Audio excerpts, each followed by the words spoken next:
In 1988, at the age of 90, Enzo Ferrari left our world for the next.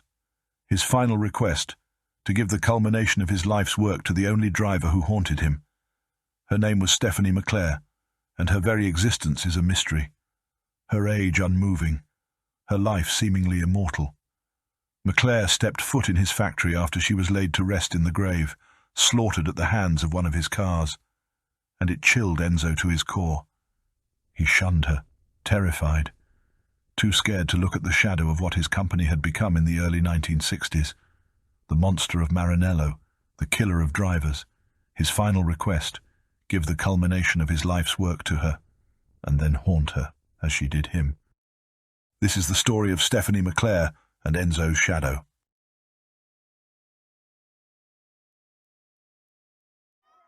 In 2001, the world changed forever. 9/11 and the subsequent war on terror waged by the United States brought about extreme change to how the world did business. Security and safety were suddenly on the forefront of everyone's mind. Ironically, this mirrored the world of motorsports. On the streets, the crackdown on street racing came quickly, as films like Fast and the Furious tapped into the public's zeitgeist and encouraged young and inexperienced drivers to try their hand at the blood sport. The results turned street racing from a millionaire's hobby and car tuners' proving ground to pointless hooliganism and property damage. Things weren't much better on the track. The deaths of major superstars like F1 world champion Ayrton Senna in 1994 and NASCAR legend Dale Earnhardt earlier in the year meant the whole racing world was looking for a solution to the issue that plagued motorsports from its inception. How do you avoid the limitations of your own mortality? This was the world Enzo's shadow found itself in when they finally got their hands on the newest Ferrari Halo car. Then called the F60, the wide-hipped supercar in many ways was a sequel to the F50.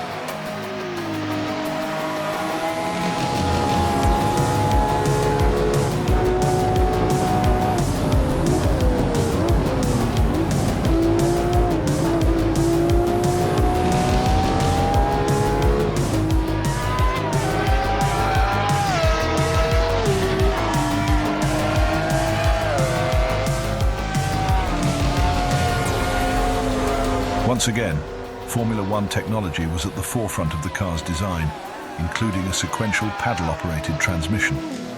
This was one of the latest innovations in racing, as it allowed the driver to change gear without taking their hands off the wheel, and faster than any human being could. Also, the car featured active aerodynamics, something that had been long locked away in the Pandora's box of racing.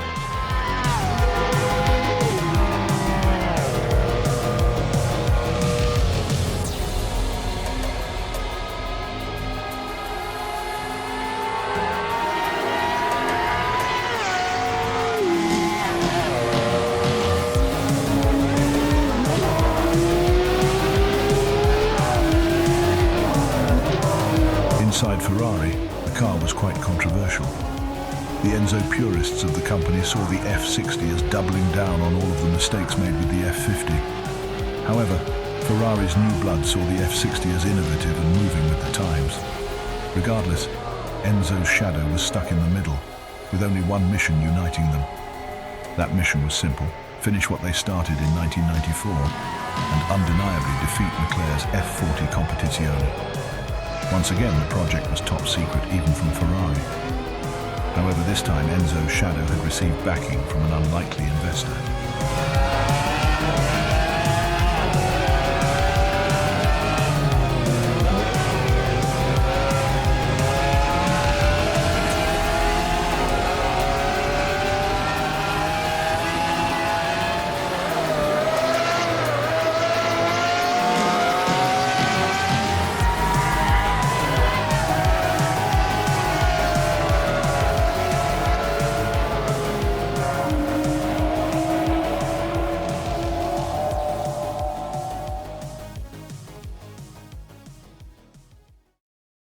Jack Martin was Stephanie McClaire's best friend and racing teammate from 1957 to 1973.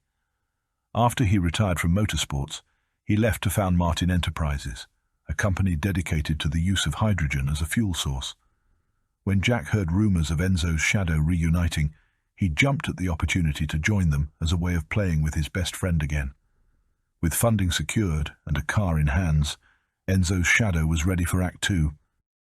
McClaire, on the other hand, found herself tied up in lawyers' offices, but not for the reason you might think. After a decade of being banned from professional motorsports, the FIA had agreed to hear arguments on why McClaire should be allowed to drive again. In preparation, McClaire hired not one, not two, but 600 lawyers from around the world, all prepared to draft statements and letters for anyone willing to take McClaire's side. It was one of the largest legal blitzkriegs the world has ever seen. Legend has it, McClaire wanted to deliver the letters by backing a dump truck up to the FIA's headquarters in Paris, but her legal counsel strongly recommended against it. With McClaire trying to get in the FIA's good graces again, and the world's crackdown on anything that could be considered terrorism, Enzo's shadow needed a way to fabricate races into existence. Races that would encourage McClaire to drive her F40 and stay under the ever-expanding radar of the world's governments. Enter Gran Turismo. Gran Turismo 3 released the spring of 2001 to critical success on the PlayStation 2, and effectively was a digital automotive reincarnation of a trading card game. Players worked through a massive career mode of racing events, starting in slow everyday cars, then buying and winning faster cars as they went along to compete in faster races. Despite Ferrari's refusal to be included in the game, the members within Enzo's shadow were big fans and took inspiration.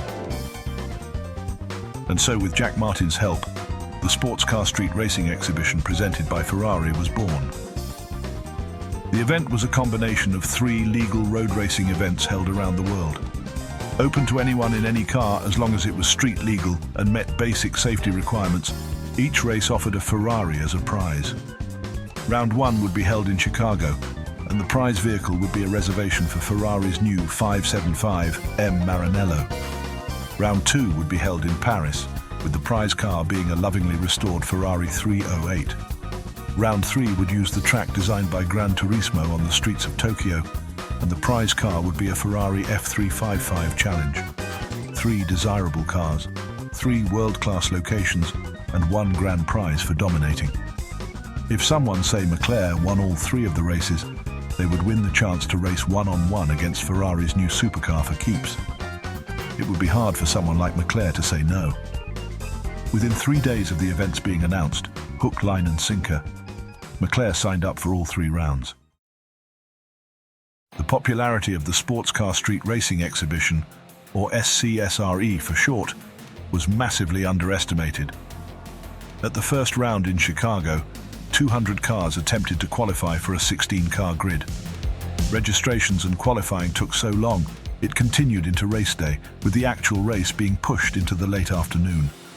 However, eventually, a mixture of muscle car enthusiasts and tuners all lined up for their chance at glory and the keys to a brand new Ferrari.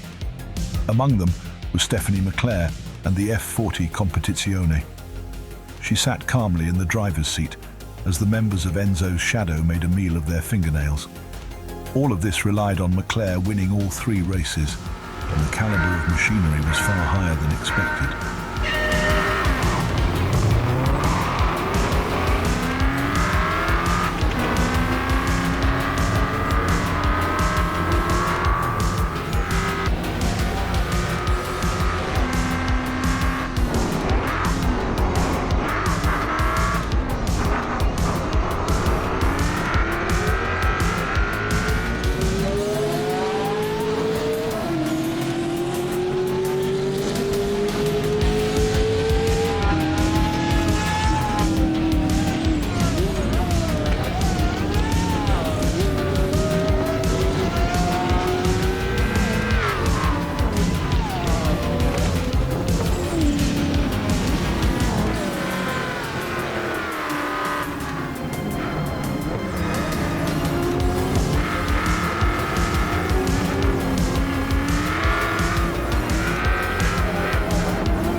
the first race in the bag, everyone, Enzo's Shadow and McClaire both, collectively had a sigh of relief.